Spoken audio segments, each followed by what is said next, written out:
दोस्तों, आज की वीडियो में हम आपको रमजान के हवाले से एक ऐसा करिश्मा बताने जा रहे हैं जिसको सुनकर यकीनन आप हैरान रह जाएंगे और सोचेंगे कि वाह, क्या रमजान का करिश्मा है, अल्लाह की शान कितनी बड़ी है।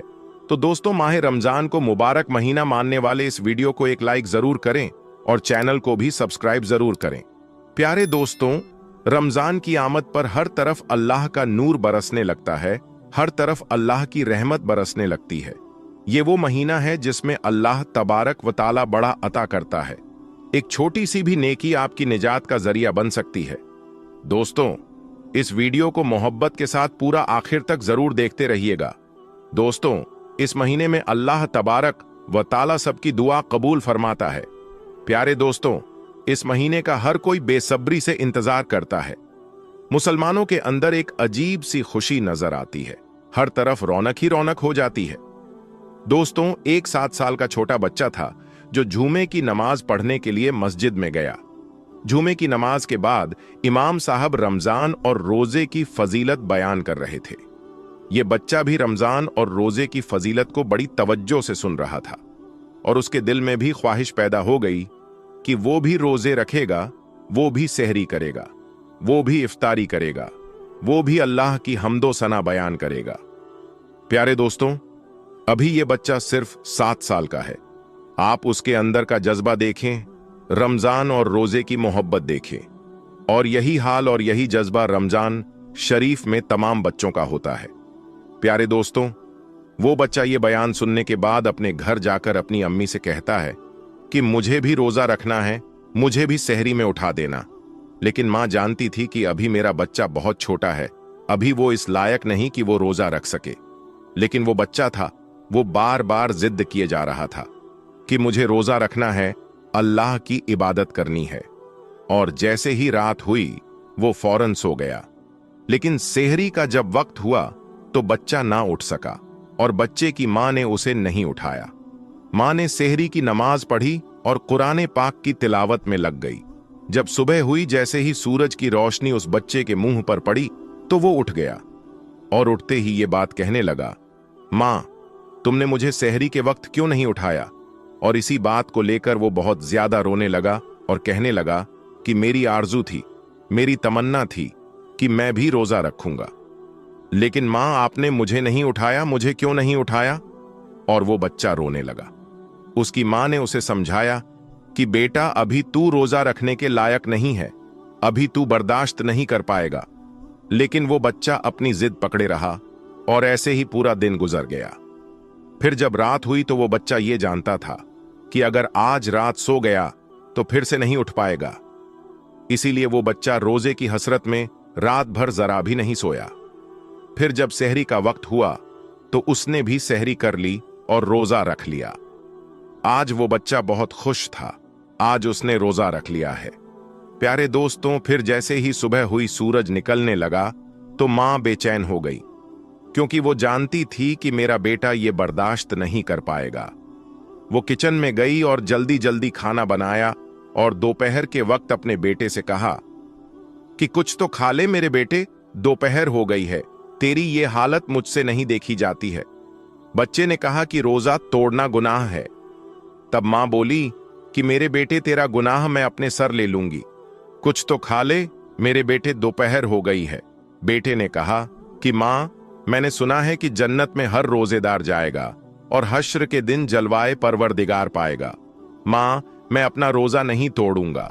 लेकिन वो मां थी मां, आखिर मां होती है।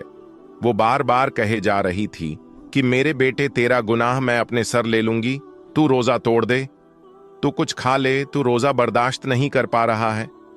लेकिन जो बेटा था वो किसी भी हाल में नहीं माना। वक्त गुजरता गया और फिर जब असर का वक्त आया तो बेटे की हालत बहुत ज्यादा खराब हो गई, यानी कि उसकी तबीयत इस कदर खराब हो गई कि उसका गला सूख गया। हत्ता कि ये हुआ कि भूख और प्यास की वजह से उसकी जान निकल गई और वो बच्चा इंतकाल कर गया। ये देखकर उसकी मां बहुत रोई, बहुत पछताई। इतने में मगरिब का वक्त हो गया।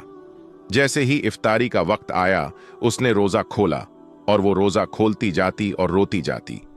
फिर उसने मुसल्ला बिछाया और मगरिब की नमाज अदा की, और नमाज अदा करने के बाद हाथ उठाकर वो दुआ करने लगी, या अल्लाह, मेरा बेटा चला गया, अब मैं क्या करूं? मेरी तो सारी कमाई लुट गई, अब मैं क्या करूं? मैं कैसे जीऊंगी? वो दुआ मांग रही थी कि इतने में उसके दरवाजे पर एक फकीर आ गया। उसने कहा कि घर में कोई है? मैं रोजेदार हूं, मुझे कुछ खाने को दे दो। जब उस औरत ने उस फकीर की आवाज सुनी तो उसने जो कुछ बनाया हुआ था सब उस फकीर को दे दिया। जब वो फकीर को देने गई तो उसकी आंखों में आंसू थे। उस फकीर ने कहा कि तुझे क्या हुआ है? तो उस औरत ने बताया कि मेरा 7 साल का बेटा था, उसने जिद करके रोजा रख लिया और भूख की वजह से असर के वक्त उसकी जान निकल गई। दोस्तों, फिर वो फकीर घर के अंदर आया और उस बेटे के सिरहाने खड़ा होकर बोला, उठ खुदा का नाम लेकर, ए नन्हे रोजेदार।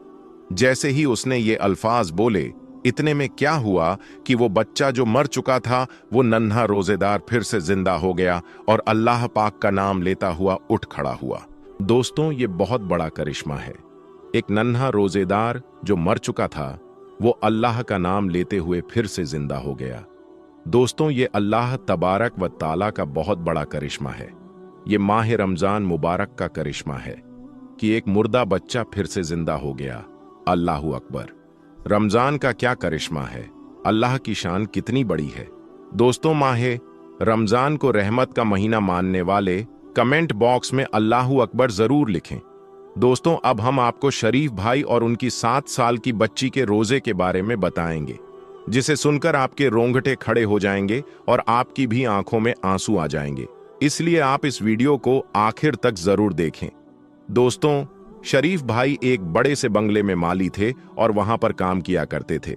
एक बार वो काम पर जा रहे थे तो उनकी 7 साल की बेटी कहने लगी, बाबा, आज मेरा भी रोजा है और आज इफ्तारी में आप वहीं लेकर आएंगे जो मैं कहूंगी। शरीफ भाई अपनी 7 साल की बेटी की आवाज सुनकर रुक गए और फिर बेचैनी से पीछे मुड़कर पहले बेटी को देखा और फिर अपनी बीवी को देखने लगे। बेटी ने कहा, मुझे इफ्तारी में बिरयानी खानी है और रायता और सलाद भी होना चाहिए और समोसे भी, पकौड़े भी और खीर भी, बस इतना ही।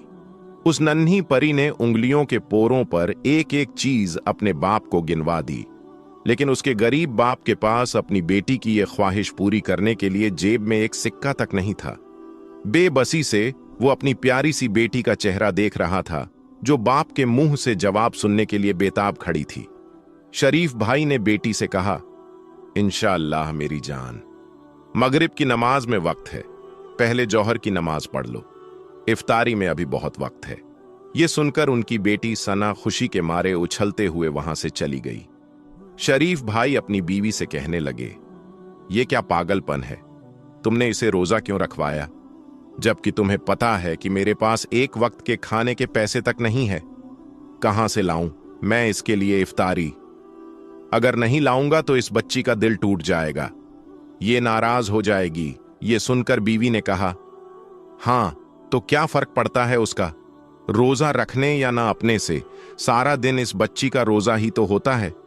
मालिक साहब के घर से सड़े हुए फल लेकर खा लिए तो ठीक है, नहीं तो ये पूरा दिन भूखा गुजार देती है, या फिर 10 रुपए का एक बिस्किट का पैकेट दे देती हूं। इससे बेहतर तो मुझे यही लगा कि ये रोजा रख ले, कम से कम बार बार मुझसे खाना तो नहीं मांगेगी।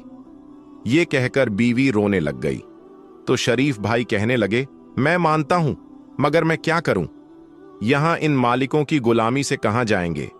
यहां काम करते हैं तो सर छुपाने को छत और एक वक्त की रोटी मिलती है, वरना बाहर किराए के घरों में जाओगी तो एक वक्त की रोटी के लिए पैसे कमाओगी या फिर घर के किराए के लिए पैसे कमाओगी। इसके बाद शरीफ भाई ने कहा, अच्छा अब रोना बंद कर दो, छोड़ो इस पूरी दुनिया को, हमारे लिए सिर्फ और सिर्फ हमारा रब ही काफी है। जो इन लोगों को इतना मालूम दौलत दे सकता है, वो परवरदिगार हमें भी 2 वक्त की रोटी दे सकता है। ये सुनकर उसकी बीवी आंसू पोंछते हुए कहने लगी, शरीफ, आपकी यही बात मेरे दिल को सुकून पहुंचा देती है। शरीफ भाई ने कहा, ठीक है, मैं जाता हूं और शाम को मालकिन से कुछ पैसे मांग लूंगा। उन्होंने दे दिए तो अपनी गुड़िया के लिए इफ्तारी में उसकी मनपसंद चीजें ले आऊंगा। ये कहकर वो चले गए। असर की नमाज पढ़ने के बाद शरीफ भाई सीधा अपनी मालकिन के पास आए, जो बड़ी सी एलईडी पर कोई शो देख रही थी। शरीफ भाई को देखते ही मालकिन शुरू हो गई और कहने लगी, क्या सारा काम हो गया? बाकी हालत चंद दिन पहले मैंने देखी थी, बहुत बुरी थी, मगर मैं आज देख कर आई हूं, कुछ बेहतरी नजर आई है। काम चोरी के बजाय मेहनत किया करो, नहीं तो और भी लोग हैं, मैं किसी और को रख लूंगी। तो शरीफ भाई कहने लगे, नहीं नहीं, मैं बहुत मेहनत कर रहा हूं, खुदारा ऐसा मत करो। शरीफ भाई तो वहां से निकल जाने सुनकर भी कांप जाते थे कि इस घर की चार दीवारी से निकलकर कहां जाऊंगा। वो सर झुकाए खड़े हुए थे। तो मालकिन कहने लगी, अब जाओ यहां से, मुंह उठाकर क्यों खड़े हो गए? तो शरीफ भाई कहने लगे, बेगम साहिबा, वो आज मेरी बेटी सना का रोजा है। आपको तो पता है मैं और मेरी बीवी तो आपकी तरफ से मिलने वाली इफ्तार से रोजा खोल लेते हैं, मगर वो बच्ची है, पहले रोजे की खुशी में उसने मुझसे कुछ पर फरमाइशें की हैं। उसे इफ्तार में उसकी मनपसंद की चीजें चाहिए, मगर बेगम साहिबा मेरे पास जेब में 1 रुपए तक नहीं है, इसलिए आप मेहरबानी करके मुझे आज कुछ पैसे दे दो तो मैं अपनी बेटी के लिए। अभी उन्होंने इतना ही कहा था कि इतने में मालकिन उनकी बात को बीच में काटते हुए कहने लगी, तुम एक काम क्यों नहीं करते कि तुम यहां आकर हमारे बंगले में रहने लगो और हम तुम्हारी जगह सारे काम भी कर दिया करेंगे, और जो एक कमरा तुम्हें रहने के लिए दिया है वहां हम रह लेंगे। अब की बार मालकिन के लहजे में बदतमीजी का भी असर था। वो कहने लगी, जब देखो इस काम के लिए पैसे चाहिए, उस काम के लिए पैसे चाहिए। अगर बेटी की इफ्तारी के लिए तुम्हारे पास पैसे नहीं थे तो उसे रोजा क्यों रखवाया? अभी उसे पानी पिलवाकर रोजा खुलवा दो, मगर बेटी का रोजा रखवाकर हम पर एहसान मत करो। उस दिन पैसे दिए थे तुम्हारी बेटी के इलाज के लिए, अब और उम्मीद मत रखो और जाओ यहां से। शरीफ भाई आंखों में नमी लिए बाहर आ गए, जबकि मालकिन गुस्से से सर झिड़कती हुई वापस सोफे पर जाकर बैठ गई और शो देखने लगी। शरीफ भाई वहां से आने के बाद बेहद उदास थे, लेकिन उन्होंने अपनी बेटी को प्यार से समझाने की कोशिश की। बेटी ने कहा, बाबा, आज आप मेरे लिए तेरी इफ्तारी में वो सब कुछ नहीं लेकर आए जो मैंने आपसे कहा था। तो शरीफ भाई ने कहा, मेरी बेटी, हम सादगी से इफ्तारी करेंगे, जैसे कि हमारे प्यारे नबी हजरत मोहम्मद मुस्तफ़ा सल्लल्लाहु अलैहि वसल्लम किया करते थे। प्यारे नबी पाक हजरत मोहम्मद मुस्तफ़ा सल्लल्लाहु अलैहि वसल्लम का नाम सुनते ही बेटी की आंखें खुशी और तजस्सुस से चमक उठी। वो बोली, बाबा, क्या सच में हमारे प्यारे नबी पाक सल्लल्लाहु अलैहि वसल्लम सादगी से इफ्तारी करते थे? और वो क्या क्या खाते थे इफ्तार में? बेटी के चेहरे की चमक देखकर मां भी मुस्कुराने लगी।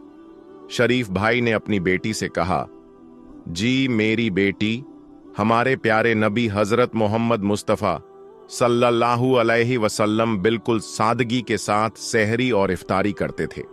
खाने में उनकी पसंदीदा चीज खजूर थी, और इसके अलावा उनको जो भी मिल जाता अल्लाह का लाखों शुक्र अदा करते हुए बाखुशी खा लेते थे।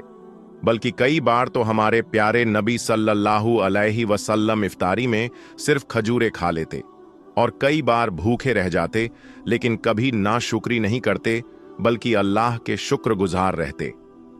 बाप की बातें सुनते हुए बेटी सना मुस्कुरा रही थी। वो कहने लगी, ठीक है बाबा, मैं भी आज सादगी के साथ रोजा खोलूंगी और अल्लाह पाक का शुक्र अदा करूंगी। शरीफ भाई ने उसकी बात सुनते हुए गहरा सांस लिया और झुककर अपनी लाडली बेटी का माथा चूमा। दोस्तों, शरीफ भाई ने अपनी बेटी को समझा दिया कि हम सादगी से इफ्तार करेंगे और बेटी मान गई। शरीफ भाई की बीवी, जिनका नाम सलमा था, वो भी ये सब कुछ सुनकर मुस्कुराने लगी और उठ खड़ी हुई, क्योंकि उन्हें घर की मालकिन के साथ इफ्तारी तैयार करने में मदद करनी थी। सलमा ने मालकिन से कहा, बेगम साहिबा, आज बहुत गर्मी है, लाएं मुझे दे दें, मैं खाना बना देती हूं। तो मालकिन, जो उस वक्त गर्मी में किचन के चूल्हे के सामने खड़ी थी और बिरयानी बना रही थी, वो कहने लगी, नहीं, मैं खुद कर लूंगी, बड़ी मेहरबानी तुम्हारी। दरअसल तुमसे पहले जो मेरी काम वाली थी, मैं भी खाना उससे बनवा लिया करती थी, मगर फिर कुछ वक्त के बाद उसने किचन में चोरी करना शुरू कर दी। कभी सालन चुराकर डिब्बे में भरकर ले जाती तो कभी फ्रिज से गोश्त वगैरह चुरा लेती थी और कभी मसालों के डिब्बों से मसाले चुरा कर ले जाती थी। बस मैंने फिर उसे काम से निकाल दिया और उस दिन के बाद मैं किसी पर भरोसा नहीं करती, खाना खुद ही बनाती हूं। सलमा उसकी बात अच्छे से समझ गई और उसे उसके हाल पर छोड़ती हुई वहां से निकल आई। बिरयानी बनाते बनाते अचानक मालकिन का मोबाइल बजा और वो जो बिरयानी को दम पर रखने वाली थी उसे वैसा का वैसा छोड़कर मोबाइल पर बात करते हुए किचन से बाहर निकल आई और यहां से वहां टहलते हुए बात करने लगी और इस बात से अनजान हो गई कि किचन में चूल्हे पर रखी बिरयानी की डेगची में छत से छिपकली गिर चुकी थी। फोन पर बात करने के बाद वो वापस किचन में आई और मोबाइल पर नजरें टिकाए बहन का नंबर मिलाते हुए डेगची में चमचा घुमाने लगी और मिक्स करने लगी। वो इस बात से अनजान थी कि छिपकली का जहर पूरे खाने में मिल चुका है। मगरिब की अजान होने वाली थी और वो मालकिन, उसका शौहर और उसकी बेटी नैना सब इफ्तारी करने में मशगूल हो गए, जबकि शरीफ भाई और उनकी बीवी और बेटी किचन में बैठे उनके खाना खत्म करने का इंतजार करने लगे, क्योंकि उनसे बचा खुचा खाना ही इनको मिलता था। इतने में मालकिन का शौहर कहने लगा कि इनको यानी शरीफ के घर वालों को अंदर से बुलाकर खाना निकाल कर दे दो, आज उस बच्ची का भी रोजा है। तो मालकिन ने कहा, आपको कितनी बार कहा है मेरे मामलात में दखलंदाजी मत करो। मुझे अच्छे से पता है कि इन नौकरों को कैसे उनकी हद में रखना है। अगर आज उनके साथ अच्छाई करूंगी तो कल को ये सर पर बैठकर नाचेंगे। मुझे अच्छे से पता है, आप खामोशी के साथ अपना खाना खाएं। ये सुनकर उसके शौहर ने अफसोस में सर हिलाया। इतने में बेटी नैना जो बिरयानी खा रही थी वो कहने लगी, आज तो मम्मा का सारी बिरयानी खाने का इरादा है। ये सुनकर मालकिन ने अपनी बेटी की तरफ देखा जो पूरी प्लेट बिरयानी खा चुकी थी। तो मालकिन ने कहा, सलमा अंदर से और बिरयानी लेकर आओ मेरी जान के लिए। मालकिन की आवाज पर सलमा ने जैसे ही डेगची का ढक्कन खोलकर उसे चमचे से हिलाया तो उसकी आंखें फटी की फटी रह गईं कि डेगची के अंदर एक छिपकली मरी हुई पड़ी थी। वो उसका ढक्कन जमीन पर फेंकती हुई बाहर निकल आई। बाहर आकर देखा तो मालकिन की बेटी नैना अपने गले को दोनों हाथों से पकड़े हुए अम्मा को पुकार रही थी और उसके मुंह से झाग निकल रहे थे। ये देखकर मालकिन अपनी बेटी से कह रही थी, नैना, नैना, मेरी बच्ची क्या हुआ है? तमाम नौकर जमा हो गए। सलमा ने कहा, बेगम साहिबा, बिरयानी की डेगची में छिपकली मरी हुई है। सलमा की बात सुनकर उन्हें ऐसा लगा जैसे उनके पैरों के तले से जमीन निकल गई है। मालकिन के शौहर ने वक्त को खराब किए बगैर अपनी बेटी को गोद में उठाया और वो सब उसे अस्पताल की तरफ लेकर भागे जहां नैना का मैदावास किया गया। डॉक्टर्स का कहना था कि उसकी हालत अभी भी खतरे में है। रोते रोते 2 बार मालकिन बेहोश हो चुकी थी, जिसे सलमा संभाल रही थी। नैना के कमरे के बाहर 7 साल की बच्ची सना बैठी हुई थी और उसकी सेहत के लिए अल्लाह से दुआ मांग रही थी, जबकि शरीफ भाई मालकिन के शौहर के साथ भाग दौड़ करने में लगे हुए थे। मालकिन ने डॉक्टर से कहा, डॉक्टर मेरी बेटी कैसी है? तो डॉक्टर बोला, सच बोलूं तो जब आप लोग इस बच्ची को यहां लेकर आए थे तो उसकी हालत को देखते हुए उसका बचना मुश्किल लग रहा था, लेकिन पता नहीं कैसे वो खतरे से बाहर है, बहुत मुबारक हो। ये कहकर डॉक्टर वहां से चला गया, जबकि मालकिन सिसक सिसक कर रोते हुए सजदे में गिर पड़ी। तो उसका शौहर कहने लगा, आज कैसे तुम्हें अपनी बेटी की तकलीफ महसूस हो रही है? देखा ना, औलाद की तकलीफ कैसे इंसान को बेबस बना देती है। मगर तुम्हें क्या, तुम्हें तो सिर्फ अपनी बेटी की तकलीफ महसूस होती है। इस बच्ची को देखो जो कमरे के बाहर बैठी सूखे लबों के साथ बिना इफ्तारी किए तुम्हारी बेटी के लिए दुआ मांग रही है। ये वही बच्ची है जिसके बाप ने आज इफ्तारी के लिए तुमसे पैसे मांगे थे। ये वही बच्ची है जो तुम्हारी इफ्तारी का इंतजार कर रही थी ताकि तुम्हारा पेट भरने के बाद वो अपनी भूख को मिटा सके। लेकिन तुम्हें क्या, तुम्हें खुदा का खौफ बिल्कुल नहीं आता? इन पर ऐसा जुल्म करते हुए जैसी तकलीफ आज तुम्हें हुई है, ऐसी ही तकलीफ आज शरीफ भाई और सलमा भाभी को अपनी बेटी को भूखा बैठे देखकर हुई होगी। जब तुम अल्लाह के बंदों पर रहम करोगी तो अल्लाह भी तुम पर रहम करेगा। अल्लाह के बंदों को तकलीफ पहुंचाओगी तो खुद भी तकलीफ सहने के लिए तैयार रहना। मुझे लगता है कि शायद अल्लाह ने इस बच्ची की दुआ सुन ली है, जो रात के इस पहर भी बिना रोजा खोले भूखी प्यासी अपने रब से तुम्हारी बेटी के लिए दुआएं मांग रही है। मालकिन जमीन पर सख्ते की हालत में बैठी रही। उसका दिमाग सुन्न हो चुका था, जबकि ये सब बातें बहती हुई आंखों के साथ रोते हुए दीवार से टेक लगाएं शरीफ भाई और उनकी बीवी सलमा भी सुन रहे थे। 15 मिनट सख्ते की अंदाज में बैठने के बाद वो वहां से उठी और बेजान होते हुए कदमों को घसीटते हुए 7 साल की सना के पास आई, जो कमरे के बाहर दोनों हाथ दुआ के लिए उठाए बैठी थी और कह रही थी, नैना ठीक हो जाएगी। ये सुनकर मालकिन कहने लगी, बेटी मुझे माफ कर दो, मैं बहुत जालिम हूं। मेरे किए गए हर जुल्म के लिए मुझे माफ कर दो। सना को अचानक सीने से लगाते हुए मालकिन एक बार फिर से रो पड़ी तो सलमा कहने लगी, नहीं बेगम साहिबा जी, आप क्या कह रही हैं? आपको माफी मांगने की कोई जरूरत नहीं है। इतनी देर में मालकिन का शौहर भी वहां पहुंच गया और कहने लगा, ये देखो सना बेटी, मैं आपके लिए क्या लेकर आया हूं। सना की आंखों में चमक आ गई और वो कहने लगी, क्या है अंकल इसमें? तो उसने कहा, इसमें इफ्तारी है। ये देखो बिरयानी, शरबत, खीर, पकौड़े, समोसे, सब कुछ है। अपने सामने पड़ी इतनी ज्यादा चीजों को देखकर सना की भूख चमक उठी। वो मालकिन की तरफ देखकर कहने लगी, ये सब मेरे लिए है? तो मालकिन ने कहा, हां मेरी जान, ये सब आपके लिए है। अब आपको खाने से कोई मना नहीं करेगा। आपको इनमें से जो खाना है आप खा सकती हो। सना ने कहा, अम्मी बाबा, आपने भी तो इफ्तारी नहीं की है, आप दोनों भी आ जाएं, हम सब मिलकर खाएंगे। इसके बाद मालकिन और उसका शौहर और सना और उसके अम्मी बाबा सब साथ में बैठकर खाना खाने लगे। तो दोस्तों, आज की इस वीडियो में बस इतना ही। हम मिलेंगे आपको अगली वीडियो में। तब तक के लिए अल्लाह हाफिज।